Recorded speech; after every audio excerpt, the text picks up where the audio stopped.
Dahil nga sa mga clutch play na ginagawa ni Jalen Brunson sa pagkapanalo noong Game 1 at Game 2 ng NBA Finals, siya na nga ang nangunguna ngayon sa kandidato sa pagiging Finals MVP.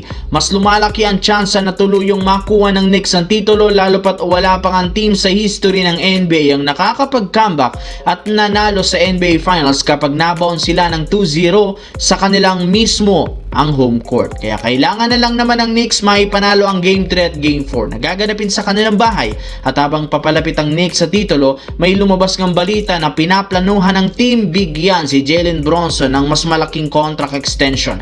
Kung inyong ang matatandaan, nag-pay cut nga ito sa last contract sa Knicks para lamang makakuha sila ng mga mamagagaling na player para sa kampyonato. Dahil sa nagtagumpay ang plano nito, deserve nga daw niya ng mas malaking extension. Pero medyo malayo pa rin naman ang kontratang ito dahil 2029 pa nga siya magiging isang free agent at papasok na rin dito ang posibleng napakalaking kontrata na ibibigay ng New York Knicks. Samantala, ayon nga sa ilang mga NBA analyst, asahan na nga ninyo na once na magtapos ang NBA Finals sa pagitan ng New York Knicks at San Antonio Spurs, sigurado na nga daw na may ilang teams ang gagawa ng trade sa susunod na linggo at kabilang dyan ang Los Angeles Lakers na desidido na makagawa ng trade. Meron nga sila ngayong manlalaro na nasa trade list na ng team. Kabilang dyan sina DeAndre Ayton na ayaw rin naman nilang pabalikin pa sa kanilang lineup matapos ang malamya nitong laro sa playoffs. Dalton Knecht na gustong magpa-trade at lumipat ng ibang kupunan. Nick Smith Jr. na pwede nilang gamitin para makakuha ng mas magagaling na point guard.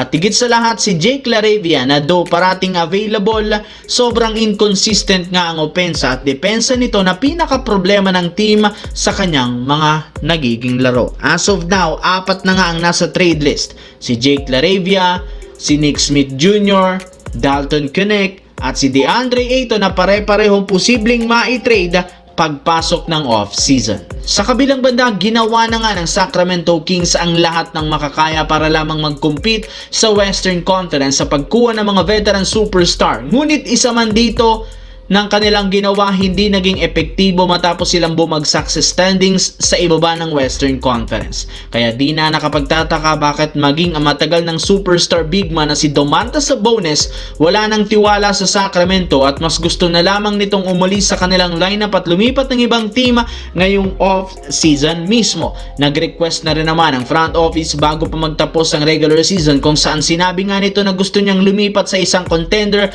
na mas magbibigay sa kanya ng malaking oportunidad na magkampiyon. At mukhang payag na rin naman dito ang Kings dahil plano rin naman ang kanilang prangkisa simula na ang pag-rebuild ng kanilang lineup sa pag-trade sa mga superstar at pagkuha ng mga batang player at draft capital na magagamit nila para sa future ng kanilang prangkisa.